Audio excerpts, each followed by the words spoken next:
Hey man, the fuck is up with y'all boys, man? We back with motherfucking another reaction, man. I know I've been going for like 9 days, but I'm back. We got we got killer chases victim down and murders him in broad daylight. Now, I ain't gonna lie, this one sound kind of, compared to the other ones, this one sound kind of crazy. Man, you already know what I'm about to fucking say. You got a motherfucking blunt. I ain't gotta say the rest. But without further ado though, let's watch this shit. This shit 14 minutes long, so we about to see what's up. I'm like, Junior, what? He said, I done killed them, and my heart dropped. I said, what are you talking about? Where are you? He said that he cut him up with a machete. Guests at the Country Inn and Suites in Bedford, New Hampshire are settling down for a quiet evening indoors when the peace is suddenly shattered. As investigators gather the facts, they're unaware of another utterly harrowing secret hidden inside one of the hotel rooms. The following report is based on police records, and most of the footage has never been seen before until now. Please note that while the following CCTV footage is intense, it does not show anyone being physically harmed or injured. Shortly after 4:30 on August 21st, 2021, two men check into the hotel. The one on the left is 28-year-old Nathan Cashman, and the other is 42-year-old Theodore Lucky. While nothing seems amiss 28 and 42. At first glance, one of these men harbors murderous thoughts about to be unleashed. And I mean, from the time I seen this guy, I don't know, I just had a bad feeling about him. Creepy.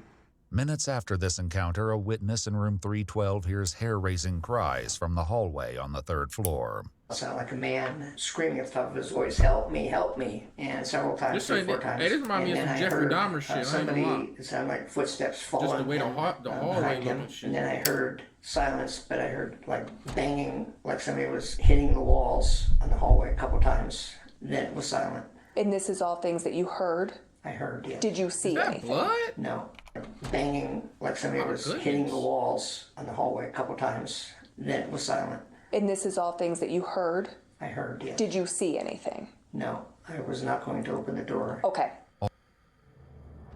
It's the end of the year, and we're clearing out our inventory at Honda.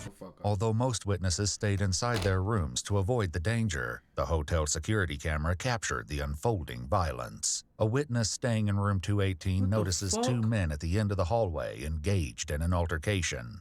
And when I got off the elevator, there was 2 men at the end of the hallway, one of which was beating one man with the hose of a fire extinguisher. And when they heard the elevator ding, they turned, and one guy was screaming, "Get the police," and the other guy started moving toward me that was beating him. So I ran. Bro, I don't get it, bro. Did they, okay, so the dude that he beating, did they both check into the room together, bro? Like, how you go from checking in the room with somebody to trying to kill him? To my room as quick as I could and got in with my key, and then I called the main desk about 8 or 9 times and couldn't get through, and then about 10 minutes later I had police knocking on my door. Photographs taken of the crime scene show glimpses of this encounter near the 2nd floor window as guests struggle to avoid the bedlam. One of the witnesses describes a desperate decision Nathan was forced to take in a panicked attempt to save himself.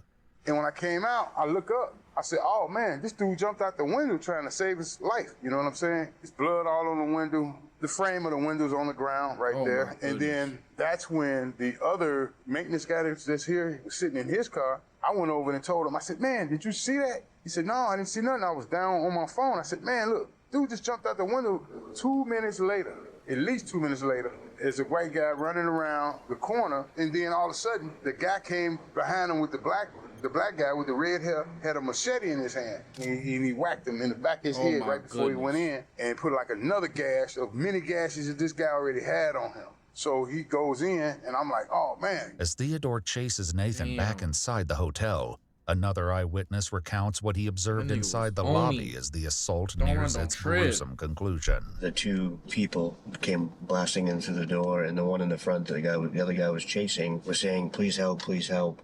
I saw the guy hit him once, and then we just got out of there. That was the last thing we saw. Security camera footage further underscores Nathan's desperate struggle to escape the malicious assault as witnesses look on in horror.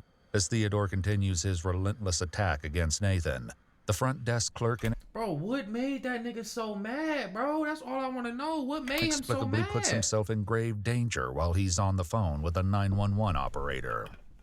While it may seem that this situation is coming to an end, Theodore is just getting started And another horrifying discovery remains to be uncovered behind the closed doors of this hotel.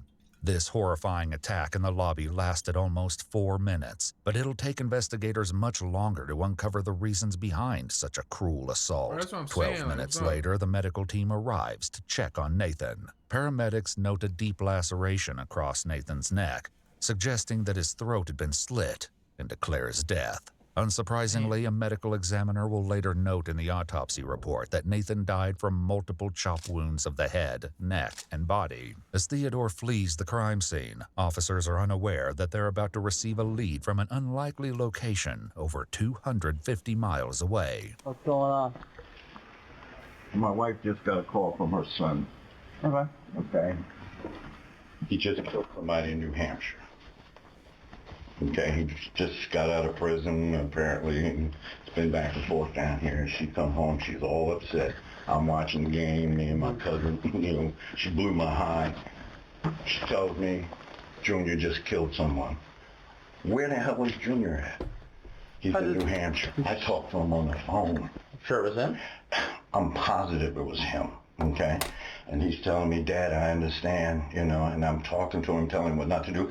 Hey, I understand what's going on. He'll get killed tonight, okay? Because they're looking for him. More officers from the Asbury Park Police Department in New Jersey arrive on the scene, and Theodore's mother, Vivian Brown, relays vital information. I got a phone call from my son. He was hysterical. He was cussing, and my son don't cuss around me. He's like, Mom, you was f***ing right. You was f***ing right. I'm like, Junior, what? He said, I done killed the mother. And my heart dropped. I said, what are you talking about? Where are you? He said that he cut him up with a machete at some hotel or somewhere. And I was like, where are you? Where are you? He said, I'm in New Hampshire. I don't know where I'm at. I said, well, whose car are you driving? I don't know. Mom, I'm lost. I don't know. I'm just going to tell you. I'll just tell you that I love you. I'm saying goodbye to you. I'm going away for the rest of my life. I don't give a damn. He's dead. I'm covered in blood. I don't know. Yeah. As New Jersey officers dispatch this information to the New Hampshire State Police, Vivian shares more about Theodore. He just got out of prison Mother's Day weekend, May the 7th. Has he ever acted out like this before? That's why he was in prison the last time. According to online reports, Theodore was convicted of sexually assaulting a 13-year-old minor in 2004, and in 2012 he pled guilty to 2 counts of kidnapping and served a portion of his sentence in the Northern New Hampshire Correctional Facility, where he met Nathan. Cool, do you know anyone by a Nate or a Nathan? He just got out of prison, too. Okay. Evidently, they were lovers in prison. Shocked by what their son has just admitted to doing, Vivian has reached her emotional limit with Theodore. I understand. I'm not. Honey, as long as he's alive, I will look after him. Okay? When he took that boy's life, he should have took his right along with it. That's the way I feel about it. You don't go around here killing nobody. I don't care what they do to you. You don't take nobody's life. I understand that, You don't honey. do that. I just don't want him to die for being stupid. He took someone's life. I don't want to hear that. He should have took his life right along with it. If he wanted to take somebody's life, he should have took it. Theodore's parents and the officers don't know yet that this is only a part of the crime he committed that day. Soon, a call comes in that changes the entire dynamic of the situation inside the apartment. Hello? He turned himself in. He's getting ready to walk in. Junior? Yes, Mom. Why, baby? Why? I love you, Mom.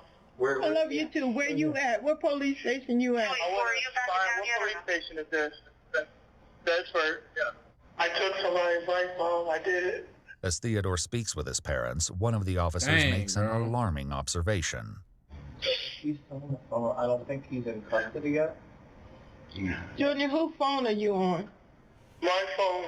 You are in handcuffs? No, I'm at the police station. A fireman just walked out. Thankfully, Theodore is taken into custody without further incident. As detectives escort him into an interrogation room and read him his Miranda rights, they will soon confront him about yet another bone-chilling discovery made at the hotel. Nathan was my boyfriend. Okay. Yeah, let's find out why you How killed long this have you nigga. guys been dating? Over 3 years. Okay. He's definitely gone. You tell me that You get that information from me, and I'll tell you anything you want to know.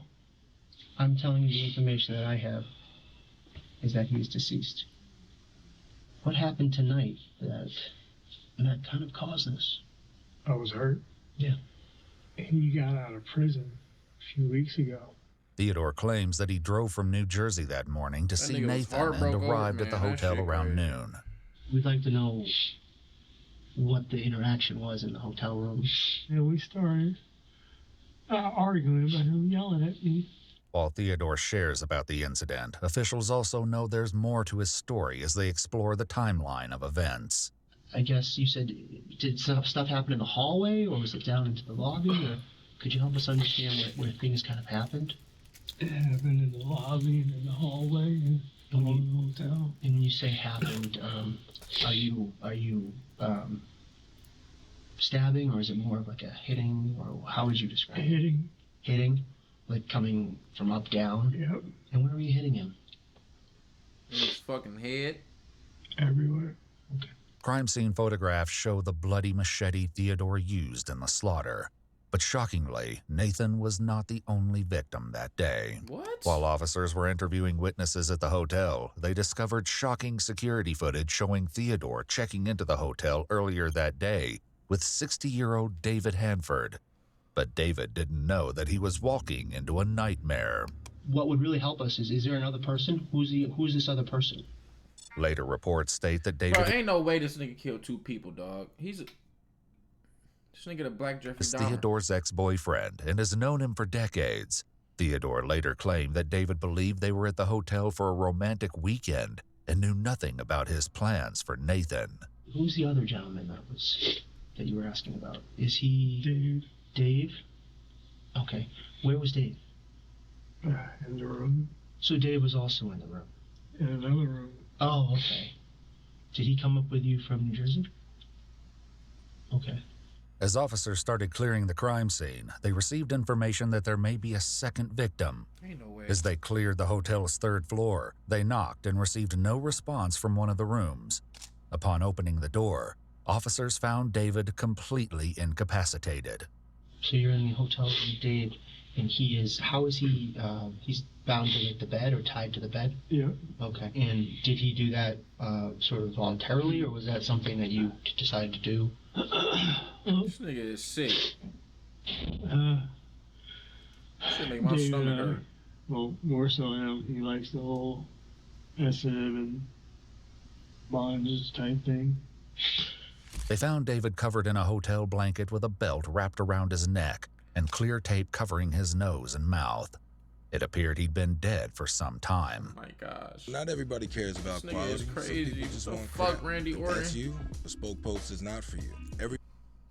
While it's still unknown what prompted Theodore to commit this horrifying act, the eventual answer is something none of the detectives anticipated. I told Dave that I was hoping for the best, but preparing for the worst. I told Dave I didn't want to hurt him. I wish that I could leave you in the room, like tied to the bed. He had to watch Jeffrey Dahmer. Because I told you everything. You like, yeah, you tell everything. But I said, well, things go south. I knew what I was going to do. You didn't want him to get out. No. You mentioned you didn't want him to say what you had said about Nathan. Yep. Theodore claims that he kept David inside the room and eventually suffocated him to death because David knew about his plans. He feared that David might have escaped and warned Nathan about the impending attack. But to understand what motivated Theodore to attack Nathan, detectives must explore their relationship. 2 weeks prior to the events at the hotel, Theodore and his friends drove up to visit Nathan and noticed something odd about him. But then I came outside and I was talking to him and I noticed that there was a hickey on his neck. A week later, when Nathan calls off their relationship, things spiral out of control. And he said that he was breaking up. I said, why? That's when he told me he had slept with some girl. Less than 2 weeks ago, you were telling me that you want to be with me, you want to marry me, and now you're moving in with your ex-girlfriend. He told me that he wanted to see me. Of course, I wanted to see him. Was that the plan today, just to meet up and to talk, or was... Yeah. Why is he eating a sandwich like that, We dog? laid in the bed together. He told me that it felt weird because in his head, he'd say he felt like he was cheating on his ex-girlfriend. Minutes after this statement, the attack begins. Oh my goodness. I wanted to hurt him. That's so I crazy. wanted That's all him it took. to feel the pain that I felt. Theodore's rage and feelings of betrayal led to the murders of Nathan and David. On November 7th, 2022, Theodore pled guilty to 2 counts of murder in the first degree. He received 2 life sentences without the possibility of parole. Dog ugly as hell. Look at dog. Dog fucked up. Nah, I pray for dog though, man. Hey, man.